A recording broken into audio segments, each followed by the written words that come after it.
Hello hello hello good morning. আবার চলে এসেছি তোমাদের সাথে বিয়ের ভিডিও শেয়ার করতে। তো এটা ছিল বিয়ের দিন সকালে, মানে গায়ে হলুদের সবাই ওই জলসইতে যাবে, তাই জন্য সবাই বেরোচ্ছিল। আমি জলসইতে যাইনি, তার কারণ হচ্ছে আমি এই দিন থেকেই একটু একটু শরীরটা উইক ফিল হচ্ছিলো, সেই জন্য আমি জলসইতে যাইনি। পরে উপর থেকে ওই যে ওরা জলসয়ে আসার পর উপর থেকে দেখছিলাম, আমি রেডি হয়েছিলাম, মানে ওপরে যে গায়ে হলুদের অনুষ্ঠানটা হবে সেটার জন্য রেডি হয়েছিলাম, বাট আমি ওদের সাথে জল ভরতে যাইনি। তো ওখান থেকে ওরা নাচ টাচ করছে দেখে আমারও খুব ইচ্ছে করছিল বলে আমিও দৌড়ে দৌড়ে যাচ্ছি, নিচে নেমে এদিক দিয়ে ওদিক দিয়ে সাইড কেটে যাচ্ছি।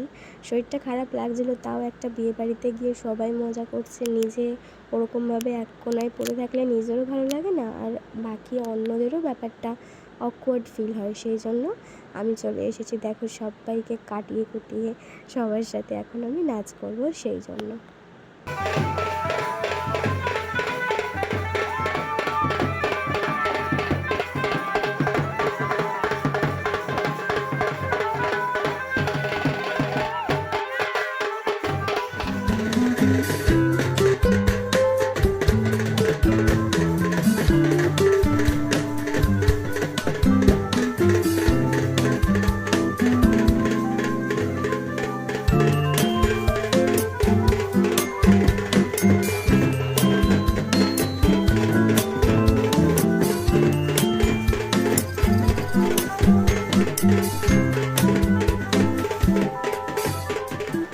আর এখানে এই যে সুমির বৃদ্ধির ওই নান্নিমুখ না কি হয়, ওই অনুষ্ঠানগুলো, মানে ওই কি বলে এগুলোকে, রিচুয়ালসগুলো হচ্ছিলো আর কি।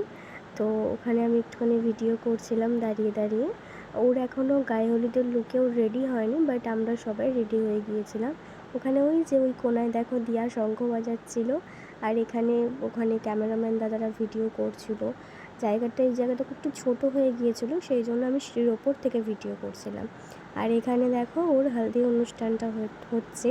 তো এখানেও বিভিন্ন রকম ফটোশ্যুট যেগুলো হয় বিয়ে বাড়িতে, তো ওখানেও সবাই মজা করছিলো। আমি ক্যামেরার পেছনে ছিলাম, তার কারণটাই হচ্ছে ওই যে বললাম আমি এই বিয়ের দিন সকাল থেকে একটু উইক ফিল করছিলাম, সেই জন্য আমি খুব একটা ওদের সাথে এনজয় করতে মন থেকে চাইছিলাম, বাট শরীর দিয়ে পেরে উঠছিলাম না। সেই জন্য আসলে আমার এর আগেও অনেক অনেক ধকল হয়ে গিয়েছে। আমি এর একদিন আগেই কলকাতা থেকে ঘুরে এসেছি, একদিনে যাওয়া আসা করেছি, তারপর বৃষ্টিতে ভিজেছি, তাই জন্য আমার শরীর এতটা ধকল নিতে পারেনি। তো যাই হোক, এখন হচ্ছে সুমির মাসি আরও ওই 5জন না 7জন স্ত্রীরা মিলে গায়ে হলুদ করে, তো সেই রিচুয়ালসটা হচ্ছিলো। তারপরে হচ্ছে আমি একটা খুব মজার কাজ করেছি, সেটা হচ্ছে হলুদের বাটি থেকে, মানে সুমির গায়ের যে বলে প্রথম হলুদ যাকে লাগবে তার নাকি আগে বিয়ে হয়, তাই আমি প্রথম হলুদটা লাগিয়েছিলাম হচ্ছে তিতলিকে। এবার দেখা যাক যে ওর বিয়ে এবার আমরা খেতে পারি কি না। আমি জানি না এসব আদৌ সত্যি কি না, কারণ 2022-এর ডিসেম্বর মাসে আমার বান্ধবীর বিয়ে হয়েছে, সেখানে ফার্স্ট হলুদ আমি লাগিয়েছিলাম। তো এখনও পর্যন্ত আমার বিয়ের কোনো গল্প নেই। ওখানে তিতলিকে, তারপর ভূমিকা, আর এটা হচ্ছে রিয়া, মানে তিতলির বোন, তোমরা সবাই জানো আশা করি। আর ও এবার বলছে তুমি সবাইকে লাগাচ্ছ, তুমি কখন লাগাবে, তো ও আমাকে একটু হলুদ লাগিয়ে দিল। তারপর আমরা সবাই মিলে অনেক ফটো তুলেছি, ভিডিও করেছি। আমি সব ভিডিও এখনও পর্যন্ত পোস্ট করতে পারিনি। আর এইখানে দেখো সুমি একটা ট্রেন্ডিং রিলস করার জন্য খুব বেশি এক্সাইটেড ছিল, এটাও অনেক দিন ধরে দেখে রেখেছিল। সবার তো বিয়ে নিয়ে কিছু না কিছু স্বপ্ন থাকে, তো ওরও কিছু কিছু ভিডিও দেখে সেভ করে রাখা ছিল, আমাদেরও কিছু কিছু ভিডিও ওকে পাঠানো ছিল যে এটা করবে ওটা করবে। সবটা কমপ্লিট হয় না, তাও কিছু কিছু আমরা করার চেষ্টা করেছি। আর তারপরে দেখো ডিরেক্ট আমরা চলে এসেছি বিয়েবাড়িতে। মাঝখানে অনেক কিছু হয়েছে, রেডি হওয়া, এত মানুষজন কিচিবিচির মধ্যে আর কোনো ব্লগ নেওয়া হয়নি। তো অবশ্যই তোমরা আমাকে জানিও যে আমাকে দেখতে কেমন লাগছিল। সবার শেষে রেডি হয়েছি আমি আর তিতলি।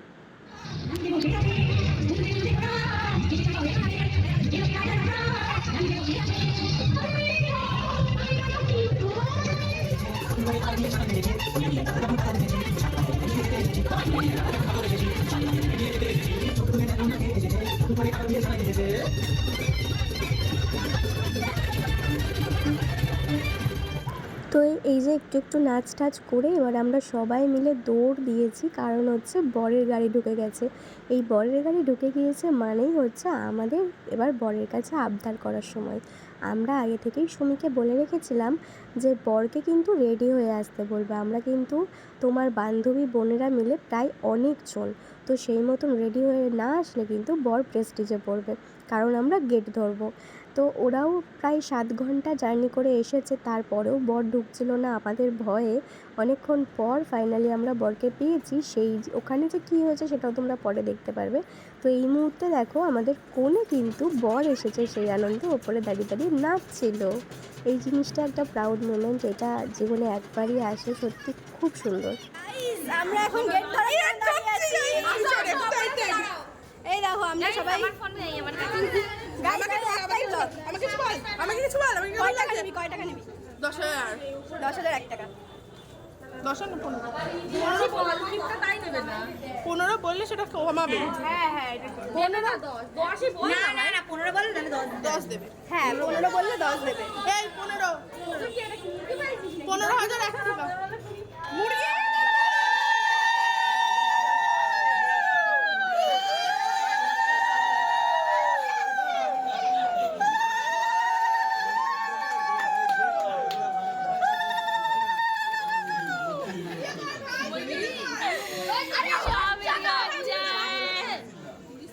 তারা আসুক না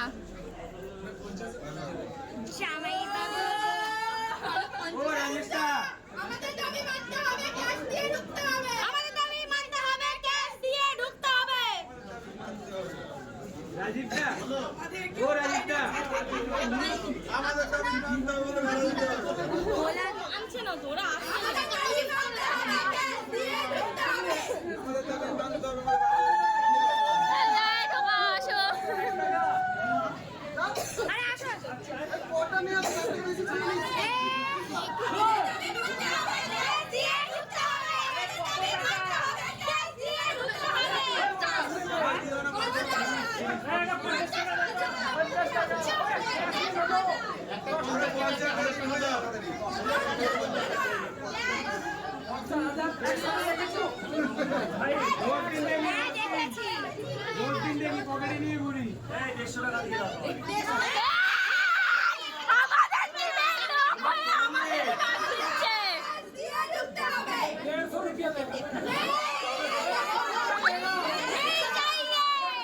তো যাই হোক, এই ধাক্কাধাক্কি করতে গিয়ে গেটটা ওরা ঠেলে খোলার চেষ্টা করছিল, সেই সময় আমার বাঁ হাতের 3টে আঙুল পুরো শেষ। 10,000 টাকা আমরা পেয়েছি, কিন্তু সেটা পুরোটাই এখন ব্রাইডের কাছে। তারপর বিয়ে বসবে যেহেতু অনেকটা রাত করে, সেই জন্য আমরা একটু ওপরে কী স্টল হয়েছে সেগুলো দেখতে এসেছিলাম। তাতে দেখলাম অলরেডি বিয়ে আর ভুলে ফুচকা খাওয়া শুরু করে দিয়েছে, তাই আমিও একটুখানি ফুচকা খাবো বলে পাতা নিয়েছিলাম। বাট ফুচকাটা খেতে আমার খুব একটা ভালো লাগে না, আসলে টাইমটা অনেকটা পার হয়ে গিয়েছিল, তাই আমি একটা ফুচকা টেস্ট করে আর খাইনি। তারপরে এসেছিলাম হচ্ছে মকটেল কাউন্টারে। মকটেল কাউন্টারে এসে আমি ব্লু লেগার নিয়েছি, এটা আমার ফেভারিট মকটেল, আর আমি বেশিরভাগই এটাই খাই।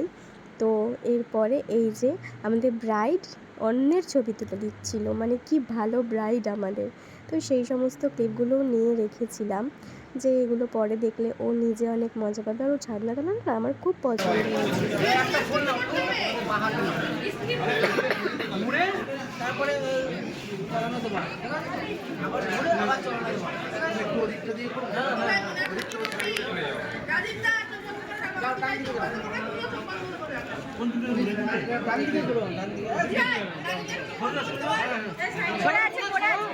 ধাক্কা খাইলে পড়ে যাবো তুমি।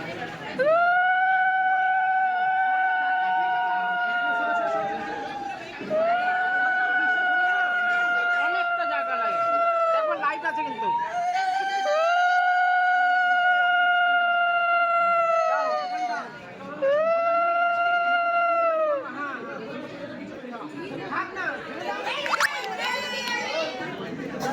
আস্তে আস্তে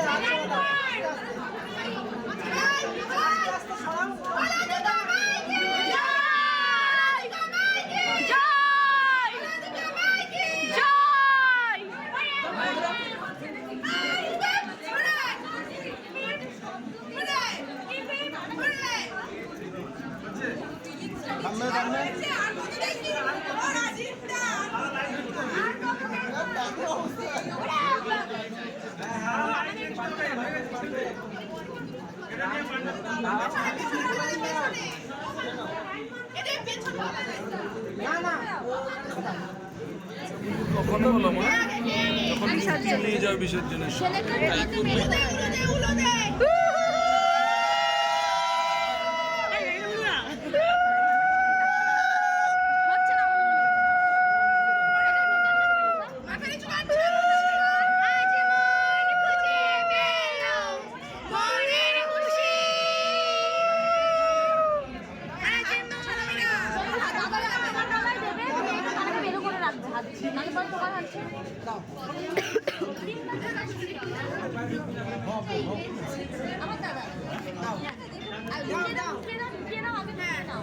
হাত ছড়াবি না, হাত নামাবি না। দাদা মুকুটটার উপর দিয়ে, হ্যাঁ। তুমি দাও, ছেড়ে দাও।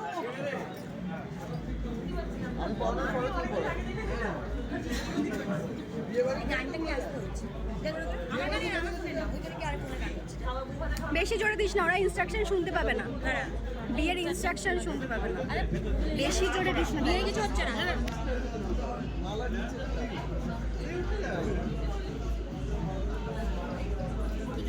এই মুকুটটা খুলে যাবে রাজীব দা, ওর মুকুটটার উপর দিয়ে দাও।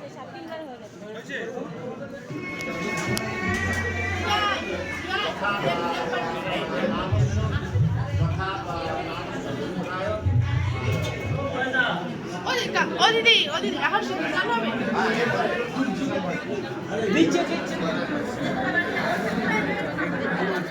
বিয়ের তো অনেক নিয়মকানুন থাকে, তারপর সমস্ত কিছু কমপ্লিট করে এই যে সিঁদুরদান, উফ, এটা যে কী মুহূর্ত একটা মেয়ের কাছে, সেটা যার হচ্ছে সেই বুঝতে পারছে। আমরা এখনও, রাজীব তার বন্ধুরা রাজীব তাকে বলছিল এখনও সময় আছে, আমরাও সুমিকে বলছিলাম এখনও সময় আছে, কিন্তু চলো পালিয়ে যাই তোমাকে নিয়ে, এরকম জাস্ট ওই মজা আর কি। তো এই যে মোমেন্টটা, এই মোমেন্টটা তোমাদেরকে আমি আলাদা করে শর্টসেও দিয়েছি আর এখানেও আবার দিলাম, কারণ এইটা একটা ব্লগ থেকে বাদ দেওয়া যায় না, অসম্ভব।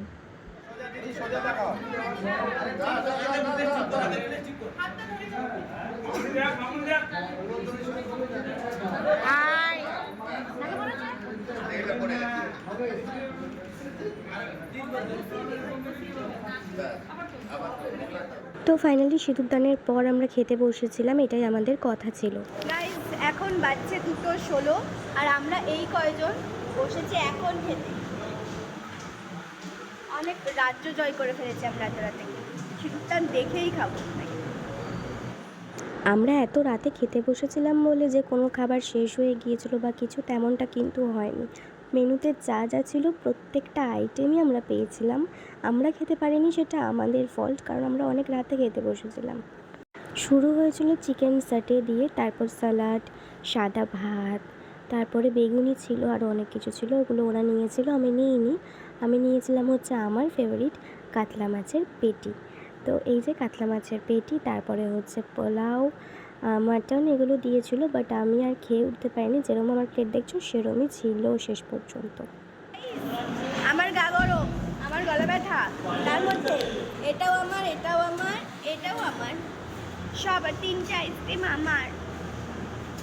তারপরে আমরা সবাই ড্রেস চেঞ্জ করে এখানে এসেছিলাম শুতে এসেছিলাম মোটামুটি তখন 3:30 বাজে। আর এসে দেখে মনে হচ্ছিলো সে স্টেশনে আমরা সবাই রাত কাটাচ্ছি, আমরা কোথাও সব বড় একটা ট্যুরে যাচ্ছি। তারপর আর কি বিদায়ের সময় হয়ে গেল, 5টা বাজতে না বাজতেই সুমির বাড়ি, মানে এবার ওর নিজের বাড়ি চলে যাওয়ার সময় চলে এলো। অ্যাকচুয়ালি এটাও ওরই বাড়ি, তাও ওই যে সবাই বলে বিয়ের পর শ্বশুর বাড়িটাই নিজের বাড়ি, তো সেই জন্যই ভোর 5টা বাজতে না বাজতেই ওর বেরিয়ে যাওয়ার সময় হয়ে গেল, কারণ ওর শ্বশুর বাড়িটা অনেকটা দূরে, সেই জন্য ওকে এতটাই তাড়াতাড়ি চলে যেতে হয়েছিল। তো এখানে দেখো তিতলি আর ভূমি মিলে সমস্ত জিনিস ওর গাড়িতে উঠিয়ে দেওয়ার ব্যবস্থা করছিল। আমি ওদেরকে কোনো হেল্প করতে পারছিলাম না, কারণ আমি আগেই বলেছি আমার বাঁ হাতের অবস্থা খুব খারাপ ছিল, সেই জন্য আমি কোনো ভারী কিছু ধরতে পারছিলাম না। ইভেন এখনও আমার বাঁ হাতে খুব ব্যথা, আঙুল 3টেতে ব্যথা। আমি কোনো ভারী কিছু এখনও করতে পারছি না। তো ওই জন্য আমি বলছিলাম তোরা কাজ কর, আমি ভিডিও বানিয়ে দিচ্ছি, ব্লগ করছি।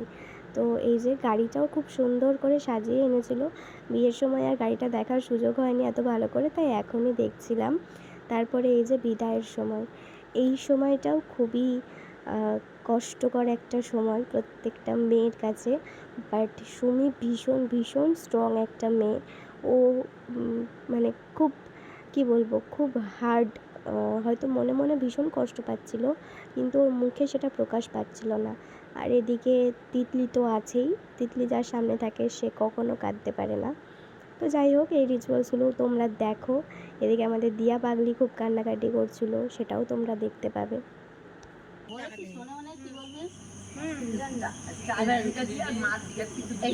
মায়ের আসলে দে আর ইঁদুরের মাটিটা নিয়ে শাশুড়ির হাতে দে। প্লাস্টিক দিয়ে দাও, এটাকে হাতে নিয়ে যেতে পারবো না। কাকিমাকে ঘরে ঢুকিয়ে দাও, আর তার এদিকে তাকাবে না। যাও ঘরে ঢুকে যাও। সুমি পেছনে কারোর দিকে তাকাবে না। যাও যাও ওর মাকে উপর ঢুকিয়ে দিতে বলো।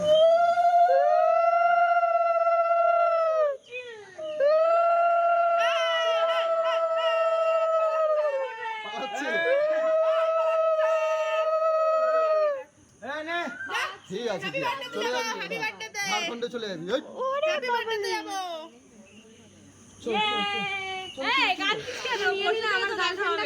আরে কিছু হয়নি, এই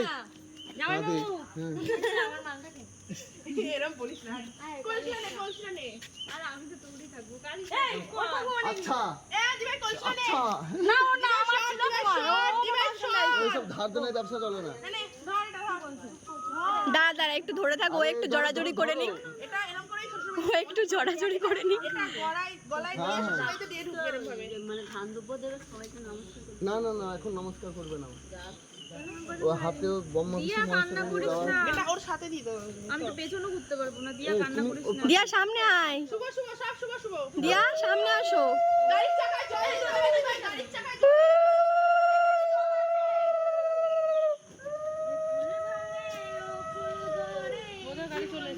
সোমবার দেখা হচ্ছে। মাসির সাথে কথা বলো সুমি। মাসি আসো, ওগুলো দেবে। কাঁদছে কেন? আমরা তো কাঁদছি না, আমরা কি ভালোবাসি না? সব কিছু ভালোভাবে কাটলেও এই সময়টাতে দাঁড়িয়ে নিজেরও কেমন একটা চোখটা চলচল করছিল, খারাপ লাগছিল।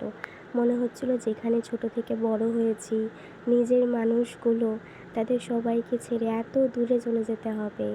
এই বাড়িটাতে আসার জন্য অন্য কারো পারমিশন লাগবে।